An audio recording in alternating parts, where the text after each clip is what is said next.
All right, now let's take a look at the mount and the armbar transition points, right? So we're gonna be here starting out in the mount position. What we wanna do is set up the pen. So what's gonna happen here is for now, I'm gonna be a good partner. I'm gonna take my arm and put it across my body here and give Coach Brandon this arm, okay? What that does is allow him to start to understand how to pin and set this up. It also protects my chest, okay? If he's a really big guy and maybe I'm not as strong or as dense and he's putting the weight on me like I really want him to do when it's real here, it could make a difference in my sternum, okay? So in order to safeguard that, I just put my arm here so he's got some stability and something strong to frame onto, okay? So he's got the pin set up here, and the idea is that this arm gets trapped in here, so it shouldn't be able to slide out, right? So that line's set, okay? If we switch sides, boom, and I go here, he's just able to lock that pin in, and I shouldn't feel like I can get this arm out, okay?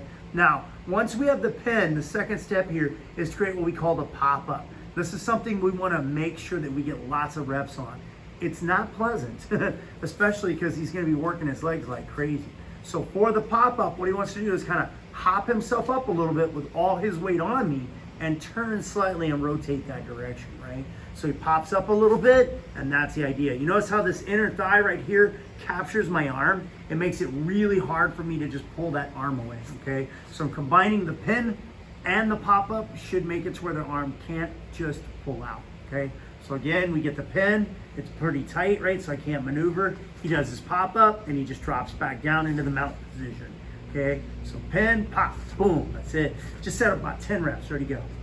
1, good, 2, 3, good, 4, 5, 6, 7, 8, 9, and 10. Good job, okay?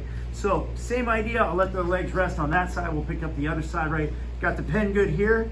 He does his pop-up and he's gonna finish the pommel horse, if you will, where he puts all his weight on me and this leg becomes really light so it can swivel over my face. Boom, there he goes falling right back into the armbar, okay? When he gets to here, he's thinking about a hamstring curl. So he's activating the back of his legs by bringing his heels in and keeping me stuck in here, okay? What he does is squeeze his knees together and then he works that bridge about 1 inch off the ground and there it is, okay? So we set that up again. So how many elements we got there? We've got 3, correct? We've got the pin, good. We've got the pop, all the weight transfers, and we pommel horse that leg over the face. That's it. And goes what? Hamstring curl, knees are squeezing, and that bridge sets up that arm bar, okay? So to wrap up this section, what we need is the recovery, right? Which is awesome. And we've got 2 recoveries. They're essentially the same, right? But we wanna make sure that we're good for both sides. So the first recovery is, he goes from the pin, the pop, does the arm bar, I pull it short. He throws the legs off, and this leg, instead of coming between us, goes all the way over me, and then he pulls himself up, okay? I give him the same arm, right?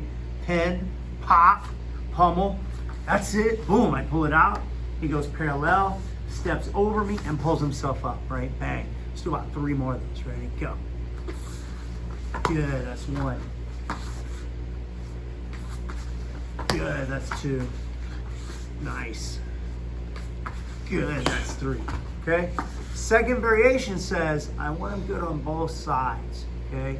And I want him to be able to alternate because you never know what you're gonna get. So I give him this side, he finishes the arm bar here, I pull, right? He comes up and I place this side up, forcing him to now alternate. Good. That's it. That's it. So now he's learning a lot. He's not only learning how to recover the armbar, but he's also learning how to pick up both sides. Because you never know when sometimes that other arm is going to come out of line, or he just wants to fake me out. He might have missed or failed, or maybe he's stepping over and just all of a sudden mounting, right? Don't take the one that's always the most obvious, right? You might want to take the opposite so it better secures your finish.